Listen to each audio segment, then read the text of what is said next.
నదీ పరివాహక ప్రాంతంగా వశిష్ఠ గోదావరి ఎడమవైపున ఉన్నటువంటి ఏటుగట్టు, అది గోపాలపురం నుండి పి గన్నవరం వరకు ఉన్నటువంటి ఏటుగట్టు వరదల టైంలో ప్రమాదానికి గురయ్యే పరిస్థితి ఉన్నది అధ్యక్ష. అది మంత్రివర్యులు 86లో చేసామంటున్నారు. అయితే దాని తర్వాత చాలాసార్లు వరదలు రావడం జరిగింది. ఈ మధ్యకాలంలో మేము అది పరిశీలిస్తే అక్కడక్కడ గండిపడే ప్రమాదం కూడా ఉన్నదని చూడటం జరిగింది.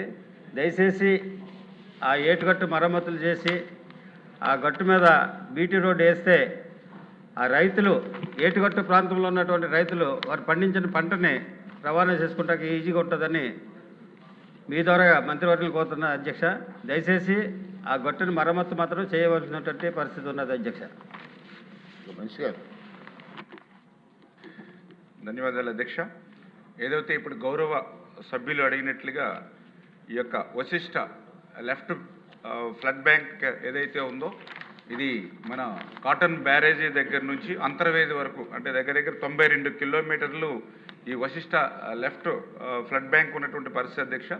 ఇందులో గౌరవ సభ్యులు అడిగినట్లుగా ఏదైతే గోపాలపురం టు పి గన్నవరం అంటే 29వ కిలోమీటర్ నుంచి 48వ కిలోమీటర్ మధ్యనున్నటువంటి ఏటుగట్టు పటిష్టతకు చర్యలు తీసుకోమని ఏదైతే గౌరవ సభ్యులు అడిగారో, ఈ యొక్క ఏటుగట్టుకు సంబంధించి ఆ రోజు 1986లో, ఎందుకంటే 1986లో మనకి 36 లక్షల క్యూసిక్ల మరి వరద ఆ రోజు రావడం జరిగింది అధ్యక్ష.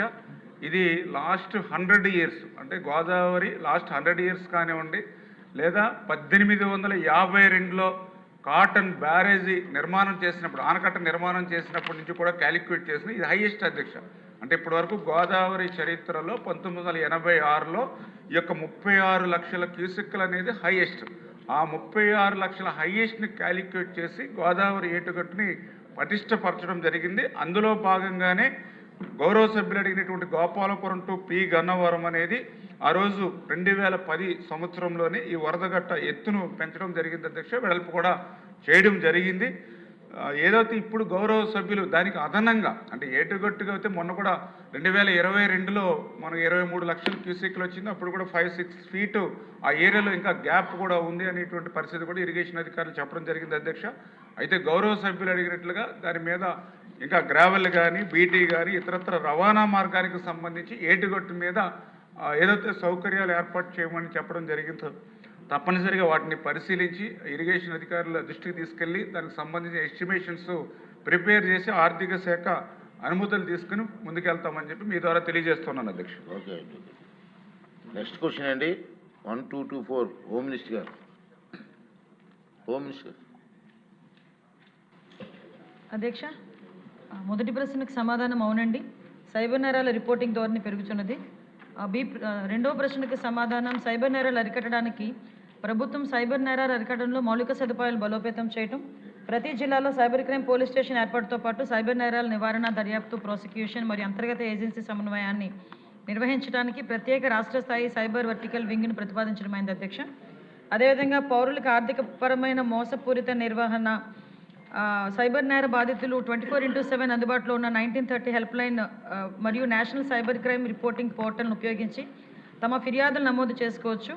దీని ఫలితంగా ఫిర్యాదులను చేయటం మరియు బ్యాంకుల్లో మోసపూరిత మొత్తాలను వెంటనే నిలిపివేయడం జరుగుతుంది అధ్యక్ష. అదేవిధంగా పోలీస్ సిబ్బంది ఐఐటి చెన్నై మరియు ఐఐటి కొట్టాయంలో సైబర్ కమాండో శిక్షణ పొందడం జరిగింది. కెపాసిటీ బిల్డింగ్ కూడా చేసుకుంటున్నాం డిపార్ట్మెంట్ తరఫున. పోలీస్ దళాల ఆధునికీకరణ నిధుల క్రింద 2 కోట్ల విలువైన అధునాతన సైబర్ ఫోరెన్సిక్ సాధనాలను కూడా సేకరించడం జరిగింది. ప్రత్యేకంగా ప్రజల అవగాహన గురించి ప్రత్యేకమైన దృష్టి పెట్టి ప్రజా అవగాహన కార్యక్రమాలు కూడా ఏర్పాటు చేయడం జరుగుతుంది అధ్యక్ష. మేడం ప్రశాంత్ రెడ్డి గారు. ధన్యవాదాలు అధ్యక్ష.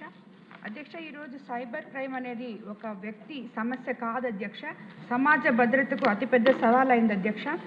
డిజిటల్ లావాదేవీలు పెరిగే కొద్దీ డిజిటల్ నేరాలు కూడా పెరుగుతున్నాయి అధ్యక్ష. ప్రజల అమాయకత్వాన్ని ఆయుధంగా చేసుకుని సైబర్ నేరగాళ్ళు రెచ్చిపోతున్నారు అధ్యక్ష. ముఖ్యంగా గ్రామీణ ప్రాంతాల్లో part time jobs, trading, matrimony పేరుతో నిలువు దోపిడీ చేస్తున్నారు అధ్యక్ష. ఓటీపీ, కేవైసీ పేరుతో మోసాలు, social media account hacking, fake job, lottery investment స్కామ్లు, డిజిటల్ అరెస్ట్ పేరుతో బెదిరింపులు, ఇవన్నీ ఇప్పుడు సాధారణ వార్తలుగా మారిపోయాయి అధ్యక్ష. కానీ బాధిత కుటుంబాలకు ఇవి జీవితాంతం మర్చిపోలేని గాయాలుగా మిగిలిపోతున్నాయి అధ్యక్ష. రోజు వందల మంది ఓటీపీ మోసాలు, ఫేక్ లింకులు, డిజిటల్ అరెస్ట్ స్కామ్లకు బలవుతున్నారు అధ్యక్ష. కష్టపడి సంపాదించిన డబ్బు నిమిషాల్లో మాయమైపోతుంది అధ్యక్ష. నెల్లూరు జిల్లా కోవూరులో నియోజకవర్గంలో మా నియోజకవర్గంలో గ్రామానికి చెందిన స్వయం సహాయక సంఘ మహిళకు పార్ట్ టైం జాబ్ పేరుతో ఒక మెసేజ్ వచ్చింది అధ్యక్ష. రోజుకు 2000 వస్తుందని చెప్పి చిన్న చిన్న టాస్కులు చేయించారు. అలాగే తర్వాత కేవైసీ అప్డేట్ చేయాలని చెప్పి ఒక లింక్ పంపించారు అధ్యక్ష. ఆమె అమాయకంగా ఓటీపీ చెప్పగానే ఖాతాలో ఉన్న 2 లక్షలు నిమిషంలో మాయమైపోయాయి అధ్యక్ష. ఇది కేవలం ఒక మహిళ నష్టమే కాదు అధ్యక్ష, ఒక పేద కుటుంబానికి సంవత్సరాల తరబడి పొదుపు చేసుకున్న ఇది అయిపోయింది అధ్యక్ష. అలాగే మనకి ప్రభుత్వం చర్యలు తీసుకోవాలని చెప్పి మీ ద్వారా నేను మంత్రి గారిని కోరుకుంటున్నాను అధ్యక్ష. 24/7 కాల్ సెంటర్ ఏర్పాటు చేసి ప్రతి జిల్లాలో సైబర్ క్రైమ్ సెల్ని బలోపేతం చేయాలి.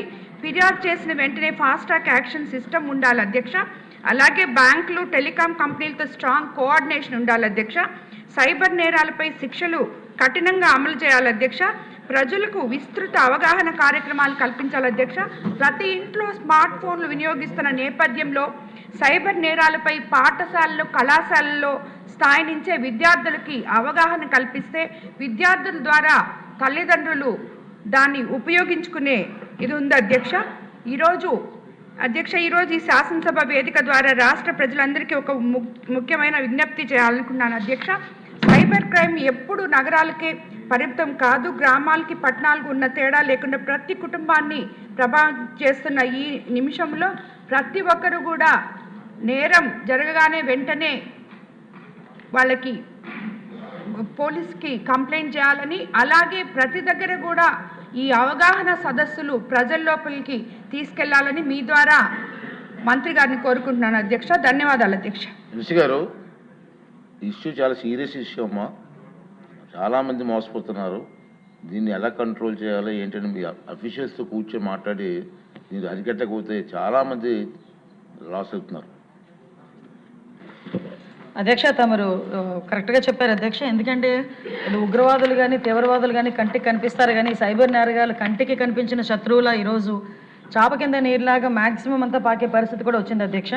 ఇందులో అధ్యక్ష మనం భయపడాల్సింది, కొంచెం బాధపడాల్సింది ఏంటంటే ఈ సైబర్ నేరాల్లోని విక్టిమ్స్ అందరూ కూడా బాగా చదువుకున్న వాళ్ళు, వెల్ ఎడ్యుకేటెడ్, ఐఏఎస్లు, ఐపీఎస్లు, రిటైర్డ్ ఆఫీసర్స్, ఇలాంటి వాళ్ళందరూ కూడా ఇందులో విక్టిమ్స్గా ఉండటం అన్నది కూడా నిజంగా చాలా బాధాకరమైన పరిస్థితి అధ్యక్ష.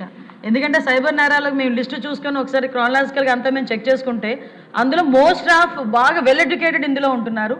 నెక్స్ట్ ఆఫ్ ఇందాక మేడం గారు చెప్పినట్టుగా విలేజెస్లో కూడా అధ్యక్ష చాలామంది ఏంటంటే 10th క్లాస్ చదువుకొని, ఇంటర్మీడియట్ చదువుకొని ఉద్యోగ అవకాశాలు లేక ఉండేటప్పుడు వాళ్ళకి ఒక రకమైన ఎరవేస్తారు అధ్యక్ష.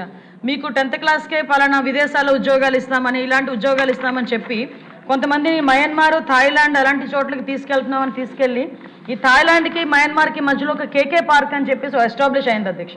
అక్కడికి తీసుకెళ్ళి వీళ్ళకి ఉద్యోగాలు ఇస్తున్నామని చెప్పి సైబర్ క్రిమినల్స్గా మార్చే పరిస్థితి కూడా కనిపిస్తూ ఉంది. రీసెంట్గా మన ఆంధ్రప్రదేశ్ నుంచి దగ్గర 110 మంది వాళ్ళని కూడా మనం రెస్క్యూ చేసి మన కేంద్ర మంత్రి రామ్మోహన్ నాయుడు గారు సారథ్యంలో ఇక్కడ కూడా తీసుకురావడం జరిగింది అధ్యక్ష. ఎస్పెషల్లీ ఇందాక మనం మాట్లాడుకుంటున్న అధ్యక్ష ఒకసారి ఇక్కడ ఏమవుతుందంటే మెయిన్ సైబర్ క్రైమ్కి సంబంధించి అవగాహన అయితే చాలా క్లియర్గా అవసరం అవుతుంది అధ్యక్ష. ఈ అవగాహన కార్యక్రమాలు ఏర్పాటు చేయడానికి ప్రత్యేకంగా సైబర్ పోలీస్ డిపార్ట్మెంట్ వాళ్ళు, ముఖ్యంగా మన కూటమి ప్రభుత్వం వచ్చిన తర్వాత దగ్గర 1596 అవేర్నెస్ ప్రోగ్రామ్స్ క్రియేట్ చేశాం అధ్యక్ష. వీటితో పాటు 1930 ఒక హెల్ప్ లైన్ నెంబర్ 24/7 పనిచేస్తుంది. ఎక్కడైనా ఎటువంటి సైబర్ నేరాలు జరిగాయి అన్న ఇన్ఫర్మేషన్ వచ్చిన వెంటనే 1930 నెంబర్కి కనుక కాల్ చేస్తే ఇమీడియట్గా వాళ్ళు రెస్పాండ్ అయితే కనుక కొంతమేరకు మనం డ్యామేజ్ని, కొంతమేరకు మనం ఆ ధనాన్ని కూడా రికవరీ చేసుకునే పరిస్థితి ఉంటుంది.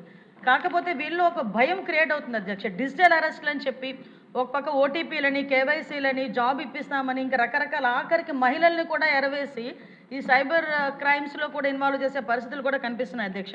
అంటే ఇంచుమించుగా అధ్యక్ష మనం చూసుకుంటే ఈ డిజిటల్ అరెస్ట్ అని చెప్పి చాలా పెద్ద వ్యక్తుల్ని కూడా ఒక రూమ్కే బందీ చేసేసి వాళ్ళ ఆ భయానికే సగానికి సగం చాలామంది డబ్బులు ఇచ్చే పరిస్థితి వస్తుంది అధ్యక్ష. ఇంకొక పరంగా ఎందుకంటే మీరు అడిగారు, ఇది చెప్పాల్సిన బాధ్యత ఉంది కాబట్టి ఒక నిమిషం ఎక్స్ట్రా అయినా తీసుకుని చెప్పాలని అనుకున్నా అధ్యక్ష. చాలామంది ఏం చేస్తుంటారంటే బిజినెస్ టిప్స్ ఇస్తామని చెప్పి దానికి కూడా డబ్బులు విపరీతంగా కట్టించుకొని తిరిగి ఇవ్వలేని పరిస్థితులు కూడా ఉన్నాయి అధ్యక్ష. ఇది మీరు అన్నట్టుగా చాలా పెద్ద సబ్జెక్టు. దీని మీద అవగాహన అనేది కంపల్సరీగా ప్రతి ఒక్కరికి కావాలి. దాని మీద గౌరవ ముఖ్యమంత్రి గారు ప్రత్యేకంగా దృష్టి పెట్టి ఈ సమస్యను అతి త్వరితగతిన పరిష్కరించాలనే ఉద్దేశంతోనే ప్రతి జిల్లాలోని కూడా సైబర్ క్రైమ్ పోలీస్ స్టేషన్స్ ఉండాలి, సైబర్ క్రైమ్ ఎస్టాబ్లిష్మెంట్ కూడా పెంచాలనే ఉద్దేశంతో 26 జిల్లాలకి సైబర్ క్రైమ్ పోలీస్ స్టేషన్స్ ఏర్పాటు చేయడానికి ఈరోజు మనకి ప్రతిపాదన కూడా ఉంది అధ్యక్ష. అది యాజ్ ఎర్లీ యాజ్ పాసిబుల్ ఇవ్వడం జరుగుతుంది అధ్యక్ష. ప్రత్యేకంగా ఈ కెపాసిటీ బిల్డింగ్ అధ్యక్ష. ఇప్పుడు ఎందుకంటే ఇప్పుడు ఉన్న పోలీస్ డిపార్ట్మెంట్ వాళ్ళకి కూడా కెపాసిటీ బిల్డింగ్ అవసరం.